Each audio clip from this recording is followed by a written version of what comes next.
E aí, futuro e futura neurocientista, tudo bem?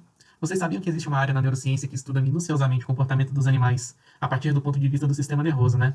Hoje nós trouxemos para vocês um assunto que a gente acha particularmente top demais, que é a aprendizagem vocal em pássaros. Você já acordou um dia com um passarinho cantando loucamente perto da sua janela? Também se perguntou se eles nascem sabendo cantar aquela música? E o som que eles emitem é sempre o mesmo a vida toda ou ele muda conforme ele envelhece?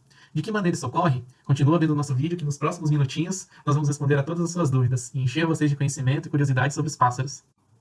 Viver no século XXI significa ter que lidar com um mundo que se transforma cada vez mais rapidamente. Todos os dias vem uma novidade, e cada vez mais as novidades são importantes o suficiente para mudar o rumo de nossas decisões.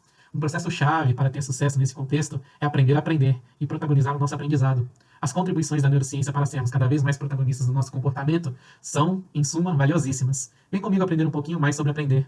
Aprendizado tem muitas definições, e uma delas é que aprender é o processo de aquisição de novos comportamentos, pela formação de novos circuitos neurais, que nos tornam mais adaptados ao meio em que vivemos. E muito próximo ao aprendizado, nós temos a formação de memória, que corresponde ao processo de manutenção destes circuitos adquiridos, de forma que o comportamento possa ser evocado depois, ou seja, posteriormente. E olha, isso não acontece apenas nos seres humanos. Escutem essa melodia.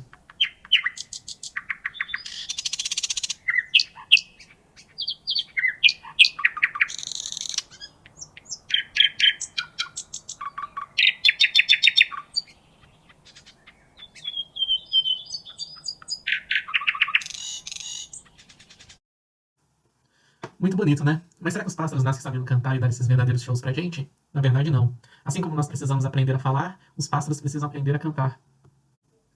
Como isso acontece? Já há vários anos, vários pesquisadores trabalharam para entender como acontece a aprendizagem vocal em pássaros, de diferentes espécies, tentando entender como os pássaros desenvolvem seus métodos de canto e em qual fase da vida eles aprendem cada uma de suas melodias.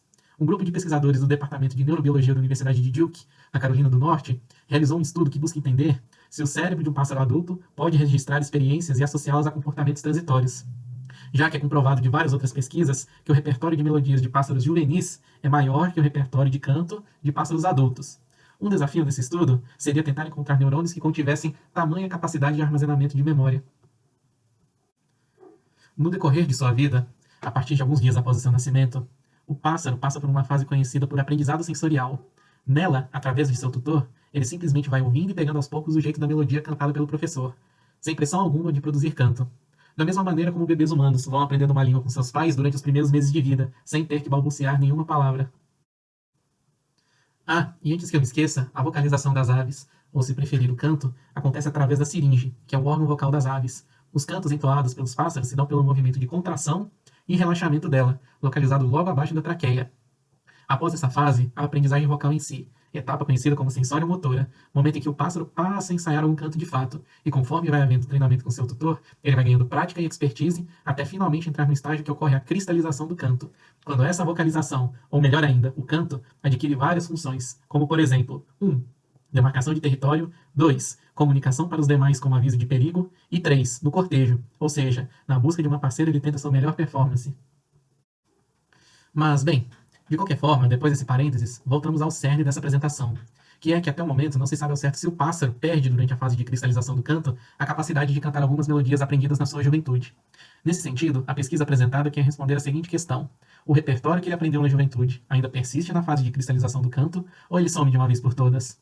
Todo esse aprendizado apresentado a vocês tem o envolvimento de uma região cerebral já muito bem documentada pela ciência nas aves. Ela é conhecida como HVC, cuja função é controlar propriedades temporais do canto, para que haja uma comunicação eficiente para os mais diversos propósitos já enunciados. Ela é responsável tanto na percepção e codificação da memória do canto do tutor, portanto, a via de aprendizagem conhecida como VAC, quanto na produção motora da melodia, via conhecida como VMC.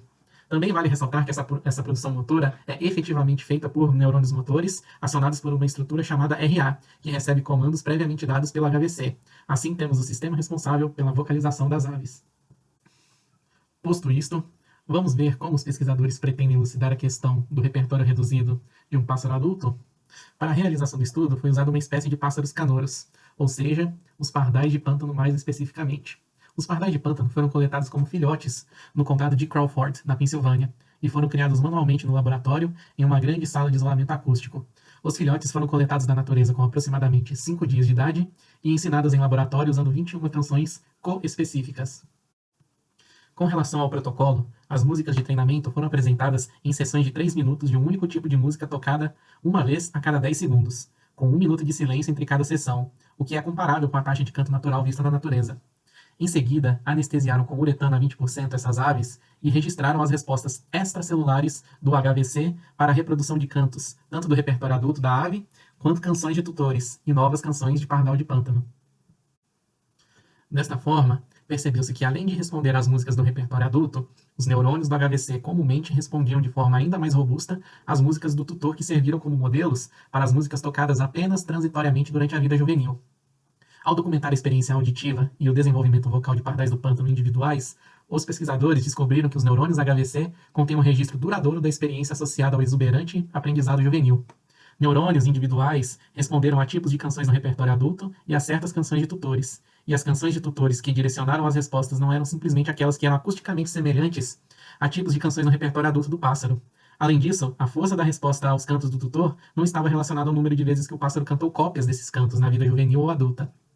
Consequentemente, os mesmos neurônios que respondem a tipos de canto do repertório adulto da ave parecem reter um registro duradouro das experiências associadas a comportamentos juvenis, desempenhados transitoriamente. Portanto, este estudo pode ser usado como argumento de que há fortes evidências que, pelo menos para esta ave específica, ela mantém fresco na cabeça canções aprendidas na fase juvenil de sua vida.